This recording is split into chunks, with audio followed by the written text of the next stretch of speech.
85% ಜನ EVM mission ಅನ್ನು ಒಪ್ಕೊಂಡಿದ್ದಾರೆ ಅಂತ ಒಂದು ಸರ್ವೆ ಬಂದಿದೆ. ಈ ವಿಚಾರಕ್ಕೆ ಸಂಬಂಧಪಟ್ಟಂತೆ ಬಿಕೆ ಹರಿಪ್ರಸಾದ್ ಮಾತನಾಡಿದ್ದಾರೆ. ಕರ್ನಾಟಕ ಮಾನಿಟರಿಂಗ್ ಎವಲ್ಯೂಷನ್ ಅಥಾರಿಟಿಯಿಂದ ಸರ್ವೆ ಆಗಿದೆ. ಸ್ವತಂತ್ರವಾಗಿ ಮಾಡಿದ ಸಿವಿಲ್ ಸರ್ವೆ ಅಂತ ಬಿಂಬಿಸುವ ಪ್ರಯತ್ನ ಆಗ್ತಾ ಇದೆ. ಕೆಪಿಸಿಸಿ ಕಚೇರಿಯಲ್ಲಿ ಪರಿಷತ್ ಸದಸ್ಯ ಬಿಕೆ ಹರಿಪ್ರಸಾದ್ ಹೇಳಿಕೆ ನೀಡಿದ್ದಾರೆ. ಆಡಳಿತಾತ್ಮಕ ವಿಚಾರಕ್ಕೆ ಸಂಬಂಧಪಟ್ಟಂತೆ ಈ ಸರ್ವೆ ಆಗಿದೆ.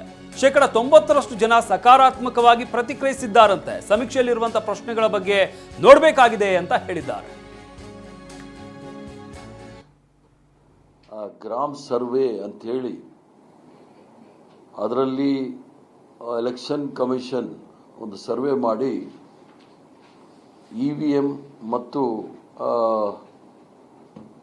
ಅದನ್ನ ಜನ ಒಪ್ಕೊಂಡಿದ್ದಾರೆ ಅಂತ ಹೇಳಿ 85% ಜನ ಇವಿಎಂ ಮತ್ತು ವಿವಿಪ್ಯಾಟ್ಗೆಲ್ಲ ಒಪ್ಪಿಗೆ ಕೊಟ್ಟಿದ್ದಾರೆ ಅಂತ ಹೇಳಿ ಬಹಳ ದೊಡ್ಡ ಆರ್ಟಿಕಲ್ ಬಂದಿತ್ತು.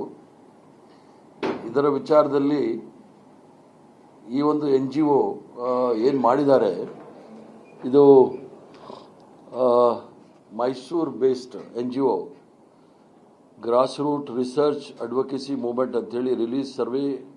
ಅದೇನಾದ ಒಂದು 85% ಜನ ಇದಕ್ಕೆ ಬೆಂಬಲವಾಗಿದ್ದಾರೆ ಅಂತ ಹೇಳಿ ಮಾಡಿದ್ದಾರೆ.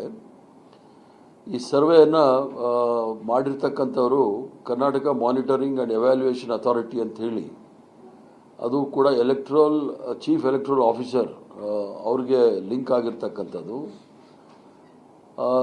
ಇದನ್ನು ಮಾಡೋ ಸಂದರ್ಭದಲ್ಲಿ ಇದು ಒಂದು ಭಾಳ ಇಂಡಿಪೆಂಡೆಂಟ್ ಅಥಾರಿಟಿ, ಅಂದರೆ ಇಂಡಿಪೆಂಡೆಂಟ್